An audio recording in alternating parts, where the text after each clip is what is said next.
ಯಾವಾಗಲಾದರೂ sweet cravings ಆಗ್ತಿರ್ಬೇಕಾದ್ರೆ ಈ mini cake ಬೈಟ್ಸ್ನ ಒಂದ್ಸರಿ ಟ್ರೈ ಮಾಡಿ ನೋಡಿ. ಅದು ಮನೇಲಿರೋ ಇಂಗ್ರೀಡಿಯೆಂಟ್ಸ್ ಅಲ್ಲೇ ತುಂಬ ಈಸಿಯಾಗಿ ಮಾಡ್ಬೋದು. ಮಕ್ಕಳಿಗಂತೂ ಫೇವ್ರೆಟ್ ಆಗಿರುತ್ತೆ. ಹೆಂಗೆ ಮಾಡೋದು ಅಂತ ನೋಡೋಣ ಬನ್ನಿ. ಮೊದಲು ನಾನಿಲ್ಲಿ ಒಂದು 15 ಓರಿಯೋ ಬಿಸ್ಕೆಟ್ ತೊಗೊಂಡಿದ್ದೀನಿ. ನೀವು ಎಷ್ಟು ಕೇಕ್ ಬೈಟ್ಸ್ ಮಾಡ್ಬೇಕು ಅಂದ್ಕೊಂಡಿದ್ದೀರೋ ಅಷ್ಟು ತೊಗೊಳ್ಳಿ. ಇದರಲ್ಲಿರೋ ಕ್ರೀಮ್ನೆಲ್ಲ ಫಸ್ಟು ಸಪ್ರೇಟ್ ಮಾಡ್ಕೊಳ್ಳೋಣ. ನಿಮಗೆ ಸ್ವೀಟ್ ಜಾಸ್ತಿ ಇರಬೇಕು ಮತ್ತು ಕ್ರೀಮಿ ಆಗಿರಬೇಕಂದ್ರೆ ಇದನ್ನೂ ಆ್ಯಡ್ ಮಾಡ್ಕೊಬೋದು. ಕ್ರೀಮ್ ತೆಗೆಯೋಷ್ಟೇನೂ ಅವಶ್ಯಕತೆ ಇರಲ್ಲ. ನನಗಿಲ್ಲಿ ಜಾಸ್ತಿ ಸ್ವೀಟ್ ಬೇಡ ಅಂತ ಕ್ರೀಮ್ನ ತೆಕ್ಕೊಳ್ತಾ ಇದ್ದೀನಿ.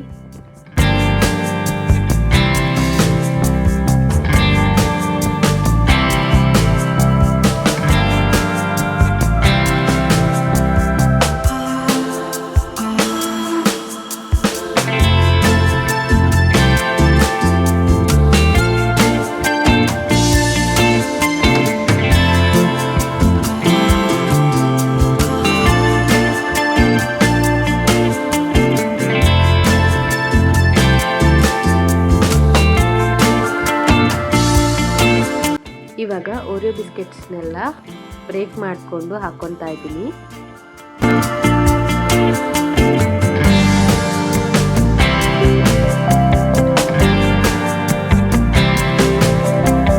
ಇದಕ್ಕೆ ನಾನು ಒಂದು ಅರ್ಧ ಗ್ಲಾಸಷ್ಟು ಹಾಲು ಹಾಕ್ಕೊತಾ ಇದ್ದೀನಿ. ಒಂದೇ ಸರಿ ಜಾಸ್ತಿ ಹಾಕ್ಕೋಬೇಡಿ, ನೀರು ಆಗ್ಬಿಡುತ್ತೆ. ಇದಕ್ಕೆ 1-2 ಸ್ಪೂನಷ್ಟು ಸಕ್ಕರೆ ಮತ್ತು 1/4 ಸ್ಪೂನಷ್ಟು ಬೇಕಿಂಗ್ ಸೋಡಾ, 1/4 ಸ್ಪೂನಷ್ಟು ಬೇಕಿಂಗ್ ಪೌಡರ್ ಹಾಕ್ಕೊತಾ ಇದ್ದೀನಿ.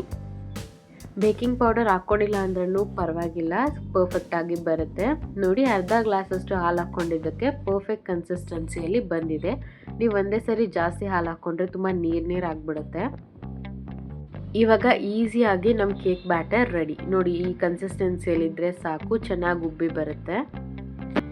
ಇವಾಗ ಎಲ್ಲರ ಮನೆಯಲ್ಲೂ ಪಡ್ಡು ಪ್ಯಾನ್ ಇದ್ದೇ ಇರುತ್ತಲ್ವ, ಅದಕ್ಕೇ ಒಂದು ಅರ್ಧ ಆಗುವಷ್ಟು ಕೇಕ್ ಬ್ಯಾಟರ್ ಹಾಕ್ಕೊಂಡು ಮಧ್ಯದಲ್ಲಿ ಒಂದು ಚಾಕ್ಲೇಟ್ ಇಟ್ಕೊಂಡು ಮತ್ತೆ ಅದನ್ನ ಫಿಲ್ ಮಾಡ್ಕೊತಾ ಇದ್ದೀನಿ.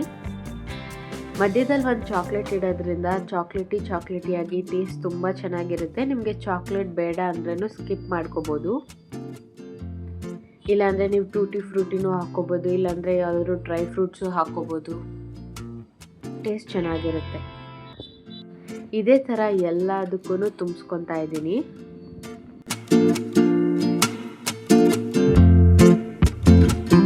ಇದೆಲ್ಲನೂ ಸ್ಟವ್ ಆಫ್ ಮಾಡಿಕೊಂಡೇ ಮಾಡಿ. ನಾವು ಒಂದೇ ಸರಿ ಸ್ಟವ್ ಮೇಲೆ ಇಟ್ಕೊಂಡು ಬ್ಯಾಟರ್ನ ಫಿಲ್ ಮಾಡೋಕ್ಕೆ ಹೋದರೆ ಅದು ಸೀದೋಗ್ಬಿಡುತ್ತೆ. ಇವಾಗ ಸ್ಟವ್ ಆನ್ ಮಾಡಿ 2-3 ನಿಮಿಷ ಪ್ಲೇಟ್ ಮುಚ್ಚಿ ಕುಕ್ ಮಾಡಿದ್ರೆ ಈ ಥರ ಒಂದು ಸೈಡ್ ಪೂರ್ತಿ ಬೆಂದಿರುತ್ತೆ. ಇವಾಗ ಇನ್ನೊಂದು ಸೈಡು ಸಿಮ್ಮಲ್ಲಿ ಇಟ್ಕೊಂಡು ತಿರ್ವಾಕೊತಾ ಇದ್ದೀನಿ. ತಿರ್ವಾಕೊಂಡ್ಮೇಲೆ ಪ್ಲೇಟ್ ಮುಚ್ಚಕ್ಕೆ ಹೋಗ್ಬಿಡಿ, ಯಾಕಂದರೆ ಆ ಕ್ರಿಸ್ಪಿನೆಸ್ ಎಲ್ಲ ಹೊರಟೋಗ್ಬಿಡುತ್ತೆ. ಸಿಮ್ಮಲ್ಲಿ ಇಟ್ಕೊಂಡೇ ಮಾಡಿ ಇವಾಗ, ಯಾಕಂದರೆ ಒಳಗಡೆ ಬೆಂದಿರಬೇಕು ಮತ್ತು ಚಾಕ್ಲೇಟ್ ಕೂಡ ಸ್ವಲ್ಪ ಕರಗಿರಬೇಕು. ಪರ್ಫೆಕ್ಟಾಗಿ ಒಳಗಡೆ ಎಲ್ಲ ಕುಕ್ ಆಗಿದೆ ಅನ್ನೋದಕ್ಕೆ ಒಂದು ಟೂತ್ ಪಿಕ್ ಅಥವಾ ಸ್ಪೂನ್ ಚುಚ್ಚಿ ನೋಡಿದ್ರೆ ಬ್ಯಾಟರ್ ಏನು ನೀರಾಗಿರಬಾರ್ದು, ಅಂಟ್ಕೊಂಡಿರಬಾರ್ದು. ಆವಾಗ ಪರ್ಫೆಕ್ಟಾಗಿ ಕುಕ್ ಆಗಿದೆ ಅಂತ.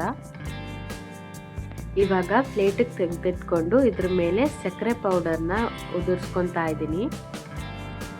ಸಕ್ಕರೆ ಪೌಡರ್ ಹಾಕೋದ್ರಿಂದ ಒಂದು ಸಟಲ್ ಸ್ವೀಟ್ನೆಸ್ ಇರುತ್ತೆ, ಅದು ತುಂಬ ಚೆನ್ನಾಗಿರುತ್ತೆ. ನೀವು ಬೇಕಾದರೆ ನ್ಯೂಟೆಲ್ಲಾ ಅಥವಾ ಹರ್ಷಿ ಸಿರಪ್ ಇದ್ರೂ ಹಾಕ್ಕೋಬೋದು. ಚಾಕ್ಲೇಟ್ ಫ್ಲೇವರ್ ತುಂಬ ಇಷ್ಟಪಡೋರು.